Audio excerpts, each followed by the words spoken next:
마가복음 3장 21절로 38절까지 한 절씩 나눠서 읽을 때 믿음을 담아 크게 선포하겠습니다. 백성이 다 세례를 받을새 예수도 세례를 받으시고 기도하실 때 하늘이 열리며 비둘기 같은 형체로 그의 위에 강림하시더니 하늘로부터 소리가 나기를 너는 내 사랑하는 아들이라 내가 너를 기뻐하노라 하시니라. 예수께서 가르치심을 시작하실 때 30세쯤 되시니라. 사람들이 아는 대로 요셉의 아들이니 요셉의 위는 헬리요 그 위는 레위요 그 위는 멜기요 그 위는 얀나요 그 위는 마따디요 그 위는 아모스요 그 위는 나움이요 그 위에는 에슬리요 그 위에는 낫게요 마따디요 그 위는 서머인이요 그 위는 요색이요 그 위는 요다요 그 위는 요하나니요 그 위는 레사요 그 위는 스룹바벨이요 그 위는 스알디엘이요 그 위는 네리요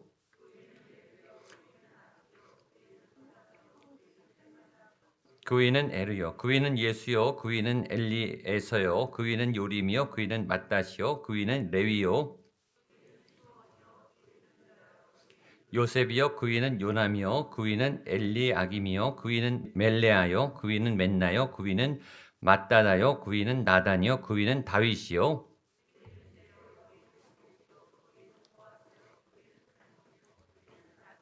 그 위는 아비나답이요 그 위는 아니요 그 위는 헤스론이요 그 위는 베레스요 그 위는 유다요 그 위는 이삭이요 그 위는 아브라함이요 그 위는 데라요 그 위는 나홀이요 그 위에는 수룩이요 그 위는 수르요 그 위는 벨렉이요 그 위는 헤버요 그 위는 살라요 아박사시요 그 위는 셈이요 그 위는 노아요 그 위는 레멕이요 그 위는 무드셀라요 그 위는 에녹이요 그 위는 야렛이요 그 위는 마할랄렐이요 그 위는 가이난이요 그 위는 에노스요 그 위는 셋이요 그 위는 아담이요 그 위는 하나님이시니라. 아멘. 족보를 긴 족보 77명이 나오는 긴 족보를 읽었습니다. 예수님의 권세와 능력 4일차. 오늘 어떤 예수님의 권세와 능력인가? 세례를 받으시는 예수님의 권세와 능력, 세례를 통해 공생애를 시작해 나가시는 인류의 구원의 역사, 예수님의 본격적인 사역을 시작하시는 예수님의 권세와 능력이 세례로부터 임하게 됩니다. 예수님이 세례 요한을 찾아오셔서 세례를 받으시는데 처음에 세례 요한이 거부하죠. 내가 당신에게 세례를 받아야 되는데 어찌 당신이 나에게 세례를 받겠는가? 난 당신의 신들매도 감당할 수 없는 자이다. 그러나 예수님이 허락하라. 내가 당신에게 세례를 받음으로 공생을 시작하게 된다. 그래서 예수님의 권유로 세례 요한이 세례를 베풀게 됩니다. 우리 21절, 22절 말씀 제일 중요한 절이니까 같이 읽겠습니다. 시작. 백성이 다 세례 받을새 예수도 세례를 받으시고 하늘이 열리며 성령이 비둘기 같은 형체로 그 위에 강림하시더니 하늘로부터 소리가 나기를 너는 내 사랑하는 아들이라 내가 너를 기뻐하노라 하시니라. 아멘. 사람들이 세례를 받았습니다. 요단강에 와서 세례 요한으로부터 회개의 세례를 받았습니다. 주의 길을 예비하는 주를 만나는 메시아를 만나기 위한 준비의 회개의 세례, 길을 내는 구원으로 향하는 회개의 세례. 구원의 목적을 이루기 위해서 그 구원의 자격, 구원에 합당한 준비를 하는 회개의 세례를 사람들이 받았는데 예수님도 그 세례를 받으시다고 나타나니까 세례 요한이 당황한 거예요. 왜냐하면 세례는 죄인이 받는 거니까, 우리 같은 사람들이 받는 거니까. 세례는 구원이 필요한 사람들이 구원받기 위해서 받는 거니까. 세례 받으면 구원받는 줄로 믿습니다. 세례받은 여러분들이 구원받는 주의 백성인 줄로 믿습니다. 구원이란 무엇인가 제가 그렇게 많이 얘기했어요. 구원은 믿어서 천국 가는 게 아니고 그것도 구원이지만 구원이란 죄를 이기는 능력. 따라서 죄를 이기는 능력, 시험을 이기는 능력, 죽음을 이기는 능력. 새가족 때 꼭 배웁니다. 죄가 무엇인가를 알아야 구원이 무엇인가를 알아요. 구원은 죽어서 나중에 천국에 가서 구원받는다. 그게 아니라 지금 우리가 구원이 이미 시작됐어요. 구원이란 죄와 죽음을 이기는 능력. 지금도 우리가 예수를 믿으면 죄와 싸우면서 이길 수 있어요. 유혹과 싸워서 이길 수 있어요. 세상의 시험과 지금도 싸워서 이길 수 있어요. 왜죠? 우리 안에 말씀이 있으니까. 우리 안에 성령님이 살아계시니까. 내 힘으로 싸우면 박살나는데 내가 하나님의 힘을 의지해서 하나님의 지혜와 하나님의 결정으로 나가면 이길 수 있어요. 주를 찬양, 손을 들고 찬양, 전쟁은 여호와께 속한 것이니 내 안에 하나님의 능력과 힘이 나타나고 하나님의 지혜가 나타날 때 우리는 마귀의 시험도 이길 수 있다. 죽음도 이길 수 있어요. 여러분은 다 부활할 수 있는 부활의 생명체가 이미 여러분 안에 있음을 믿습니다. 죽음도 이기는데 뭘 못 이기겠어요? 죽음도 무섭지 않은 사람이 뭐가 무섭겠어요? 죽어도 좋다 그런 마음으로 사세요. 죽어도 천국 간다. 아멘. 지금 죽어도 천국 가는데 뭐가 아쉬워요? 무슨 미련이 남으며 뭘 못해서 뭐가 아쉬우며 천국 가면 더 좋은 게 훨씬 많은데. 그러니까 이 세례를 받고 종말론의 신앙을 가지면은 무서울 게 없어요. 사람을 눈치 볼 일이 없어요. 계산하고 살 필요가 없어요. 그냥 하나님의 말씀대로 순종하면 가면 되지요. 그러니까 세례는 굉장히 강력한 예수님이 우리에게 주시는 놀라운 권세와 능력이 세례 받았다라고 하는 것은 굉장한 능력이 여러분 안에 이미 예수님의 권세와 능력에 무한한 능력이 이미 있는 줄로 믿습니다. 오늘 하루 여러분에게 일어나는 모든 일의 시험을, 환난을, 고난을, 어려운 일들을 감당해낼 수 있는 힘을 예수님이 지금 오늘 여러분에게 주실 줄로 믿습니다. 그런데 예수님은 굳이 그런 세례를 받을 필요가 없으시죠. 그분이 구원자시고 그분은 죄가 하나도 없으신데 씻을 죄가 없는데 뭘 씻겠어요. 근데 예수님은 세례를 받으시겠다고 나오신 거예요. 그것은 예수님이 죄가 없으시지만 인간의 몸으로 오셨고 인간과 함께 하셨고 인간의 죄를 짊어지시기 위해서 인간과 동일시하기 위함이에요. 우리와 같은. 세례 안 받으셔도 되지만 인간들이 세례를 받으니까 본인도 같이 세례를 받으신 것이고 우리의 자리까지 내려오신 거예요. 그래서 예수님의 세례의 의미는 첫 번째 겸손이라고 말할 수 있습니다. 겸손. 예수님은 겸손하신 분이시죠. 예수님이 겸손하신 분이기 때문에 예수님을 믿는 저와 여러분도 겸손의 성품을 갖는 것이 당연합니다. 예수를 믿는데 교만하다? 그 사람은 예수님 안 믿는 거예요. 예수님을 믿으면 교만해질 수가 없어요. 오만해질 수가 없어요. 예수님을 닮고 예수님을 만나고 있으면 그분의 성품이 우리 가운데 그대로 들어와서 겸손해져요. 근데 겸손은 성품이면서 훈련이면서 능력입니다. 겸손은 저절로 되는 게 아니라 굉장히 노력하고 애쓰고 영성 훈련을 하고 어떤 힘이 있어야 겸손해져요. 왜냐하면 죄인은 자꾸 올라가려고 하거든요. 겸손은 내려가는 거예요. 비우는 거예요. 자기를 포기하는 거예요. 낮아지는 거예요. 죄인의 특징은 뭐냐면 자꾸 올라가려고 그래요. 자꾸 많이 가지려고 그래요. 자꾸 유명해지고 싶어요. 자꾸 좋은 자리를 향해요. 어쩌면 새벽 기도에 여러분들을 금년 한 해 기도 제목을 위해서 더 올라가겠다는 기도 제목을 갖고 오신 분들이 있을 거예요. 더 나아지기를 원하는 마음으로 간절히 기도하는 분들이 있을 거예요. 내가 더 작아지겠다. 내가 더 가난해지겠다. 내가 더 낮아지겠다. 그렇게 기도하러 오신 분 계십니까? 네, 원래 그렇게 기도해야 되는 거예요. 그러니까 죄인의 힘은 강력하게 지금 위를 향해 열등감이 많은 죄인들, 부족함이 많은 죄인들, 결핍이 많은 죄인들은 자꾸 채우고 가지고 이기고 쌓고 먹고 누리고 하기 위해서 계속 올라가려고 위로 향해. 그게 죄인들의 특징이에요. 왜 가지려고 하니까? 배가 고프니까. 왜 올라가고 싶은 거야? 나는 낫다고 생각하니까. 그런데 예수를 믿는 사람들은 왜 내려가는가? 자기가 높아졌다고 생각하니까. 그리스도의 영광이 내 안에 있으니까. 내 안에 그리스도의 주신 은혜와 복이 있으니까 이것을 나누기 위해서, 주기 위해서, 비우기 위해서 내려가는 거죠. 근데 그 힘이 그냥 생기는가? 예수 그리스도의 권세의 능력을 받아야 그 힘을 가지고 그 능력을 가지고 예수님의 복을 받아야 그 주신 복이 있기 때문에 내려갈 수 있는 거예요. 그 복이 없는데 어떻게 내려가겠어요? 그 힘이 없는데 어떻게 내려가겠어요? 그러니까 하나님이 주신 그 힘으로 올라가려고 하는 본능을 꺾어내리고 그걸 꺾어내리고 내려갈 수 있는 힘이 겸손이에요. 그러니까 겸손은 성품이면서 예수님의 권세와 능력 중에 하나예요. 겸손한 사람은 다 좋아해요.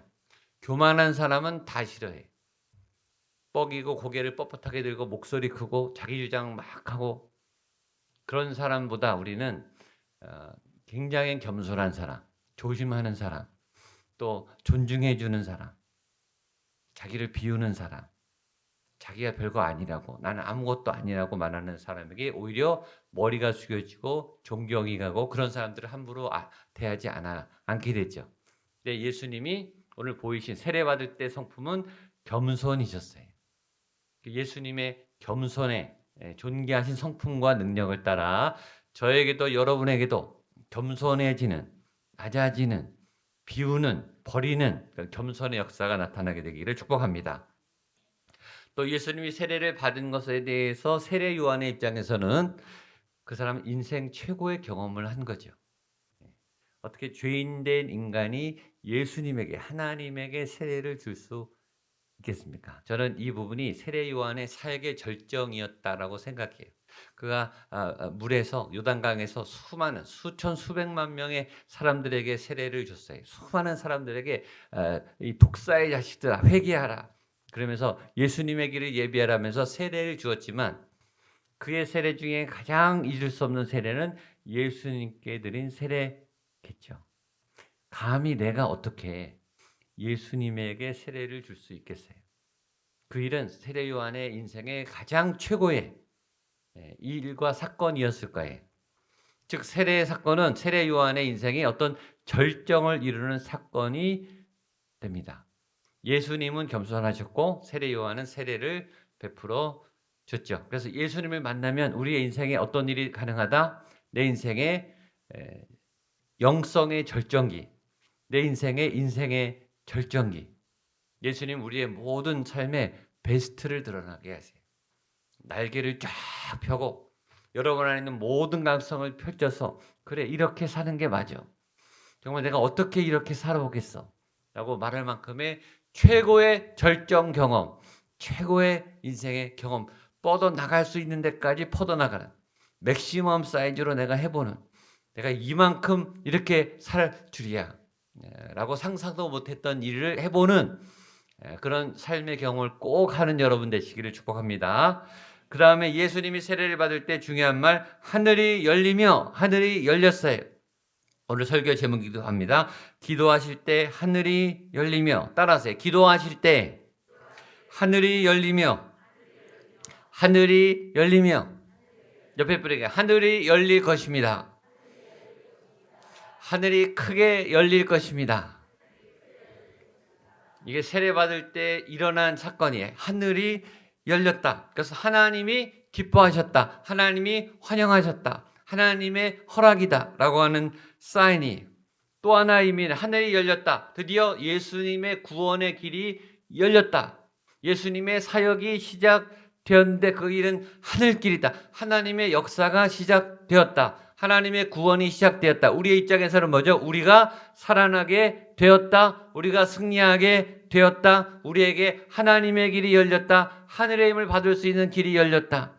우리에게 놀라운 하늘길이 열렸다. 하늘문이 열렸다. 하늘문이 열리는 2022년 여러분의 한 해가 되기를 축복합니다. 하늘길은 인간이 막을 수 없는 길이.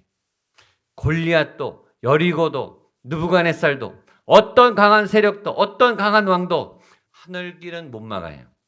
그건 하나님이 뻗어나가게 하시는 길이기 때문에 하늘의 바람, 성령의 바람, 성령이 오시는 것을 누가 막을 수 있겠어요? 예수님의 부활을 그 어떤 권세가 막을 수 있겠어요? 예수님이 사도 바울을 만나서 사도 바울을 변화시키는 그 사건을 누가 막을 수 있겠냐고요. 하늘길은 누구도 못 막아요. 그렇게 하나님이 가시는 그 길, 여러분을 통해 하나님이 열으시는 그 길, 어떤 세력도 어떤 사람도 어떤 권세도 막을 수 없는 여러분에게 주신 사명, 여러분이 걸어가야 할 길, 여러분의 손을 통해서 하실 하나님의 2022년 계획들을 아무도 못 막는 하늘 길이 쭉쭉 열리는 2022년 되시기를 주님의 이름으로 축복합니다. 그 다음에 성령이 비둘기같이 강림했습니다. 하늘이 열리며 성령이 비둘기처럼 강림했어요. 성령님은 눈에 보이지 않아요.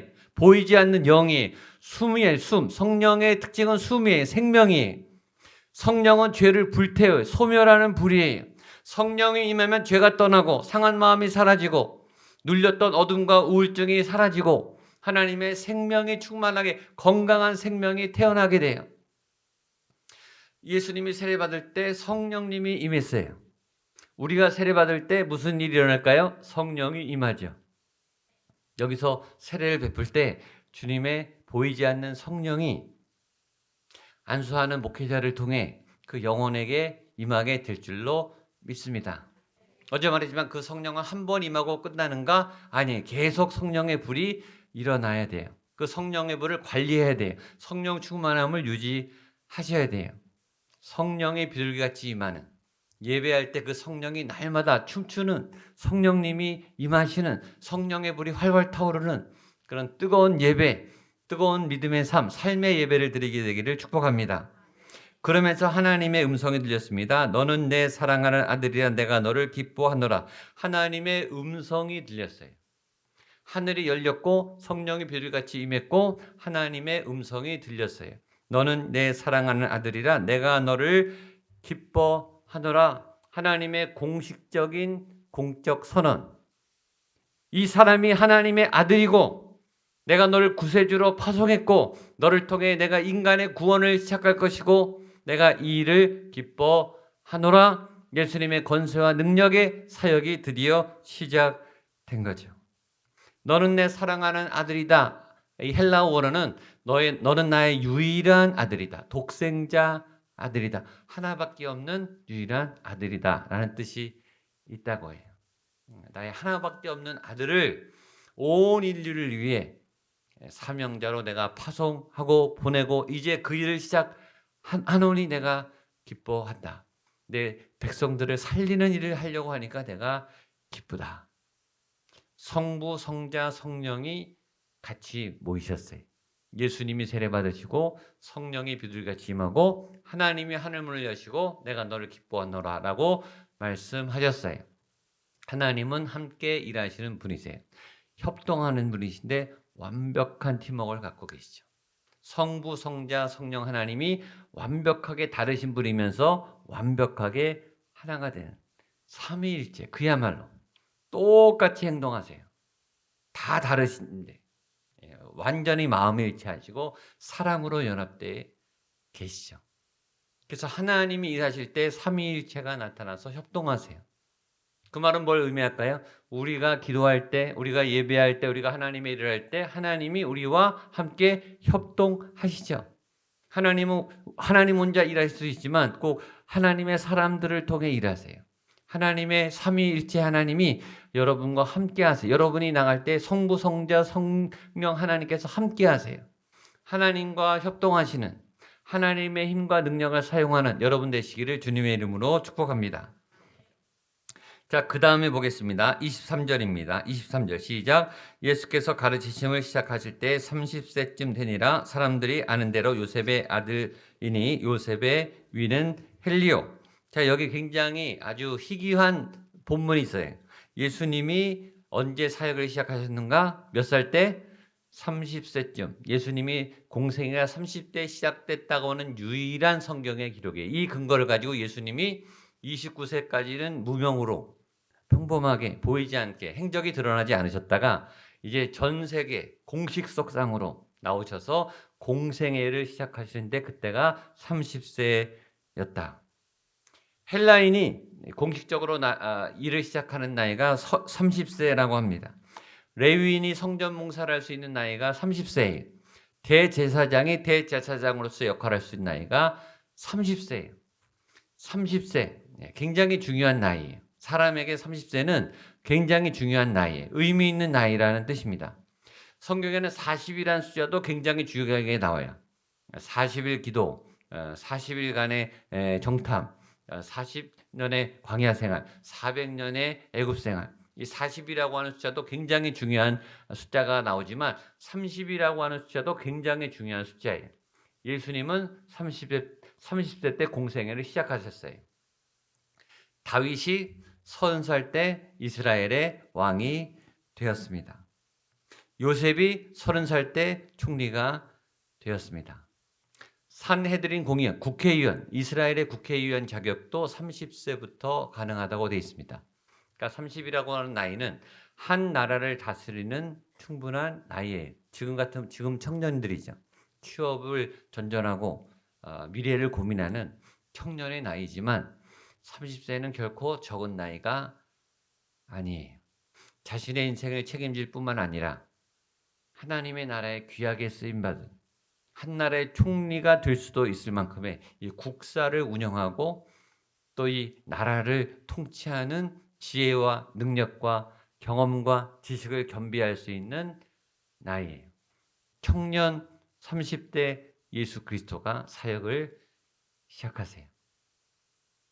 여러분의 나이가 30을 넘으셨다면 30세의 나이의 젊음처럼 그렇게 놀랍게 하나님의 일을 해나가시는 여러분 되시기를 바랍니다.